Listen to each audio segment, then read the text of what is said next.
ಧಾರವಾಡದಲ್ಲಿ Yuvarathna cinema shooting ವೇಳೆ ಲಾಠಿ charge ಸಂಭವಿಸಿದೆ ಅನ್ನೋ ಒಂದು ನ್ಯೂಸ್ ಇದೀಗ ತಾನೇ ನಿಮ್ಮ ಟಿವಿ5ಗೆ ಲಭ್ಯ ಆಗ್ತಾ ಇದೆ. ನಟ ಪುನೀತ್ ರಾಜ್ಕುಮಾರ್ ಅಭಿನಯದ ಯುವರತ್ನ ಸಿನಿಮಾ ಶೂಟಿಂಗ್ ಸಂದರ್ಭದಲ್ಲಿ ಪುನೀತ್ ರಾಜ್ಕುಮಾರ್ ಅವರನ್ನ ಸಹಜವಾಗಿ ಅವರ ಫ್ಯಾನ್ಸ್ ನೋಡಲಿಕ್ಕೆ ಮುಗಿಬಿದ್ದಿರ್ತಾರೆ. ಆ ಸಂದರ್ಭದಲ್ಲಿ ಕರ್ನಾಟಕ ವಿಶ್ವವಿದ್ಯಾಲಯದಲ್ಲಿ ನಡೀತಾ ಇರುವಂತಹ ಈ ಯುವರತ್ನ ಶೂಟಿಂಗ್ ಚಿತ್ರೀಕರಣ ನೋಡಲಿಕ್ಕೆ ಮುಗಿಬಿದ್ದ ವಿದ್ಯಾರ್ಥಿಗಳು ಫ್ಯಾನ್ಸ್ನಿಂದಾಗಿ ಅಲ್ಲಿ ಚಿತ್ರೀಕರಣಕ್ಕೆ ಅಡ್ಡಿ ಆಯಿತು ಕೆಲ ಕಾಲ. ಹೀಗಾಗಿ ಚಿತ್ರೀಕರಣಕ್ಕೆ ಅಡ್ಡಿ ಆಗ್ತಾ ಇರೋ ಹಿನ್ನೆಲೆಯನ್ನು ಗಮನಿಸಿ ಪೊಲೀಸರು ಅಲ್ಲಿ ಲಾಠಿ ಚಾರ್ಜ್ ಕೂಡ ನಡೆಸಿದ್ದಾರೆ ಗುಂಪನ್ನು ಚದುರಿಸಲಿಕ್ಕೆ. ಆ ದೃಶ್ಯಾವಳಿಗಳನ್ನು ಕೂಡ ತಾವು ನೋಡ್ತಾ ಇದ್ದೀರಿ.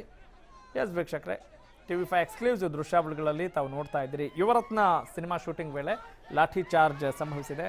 ಚಿತ್ರೀಕರಣ ನೋಡಲು ವಿದ್ಯಾರ್ಥಿಗಳು ಮತ್ತು ಅವರ ಫ್ಯಾನ್ಸ್ ಎಲ್ಲರೂ ಮುಗಿಬಿದ್ದಿದ್ದರಿಂದ ಕೊಂಚ ಕಾಲ ಚಿತ್ರೀಕರಣಕ್ಕೆ ಅಡ್ಡಿಯಾಗತ್ತೆ.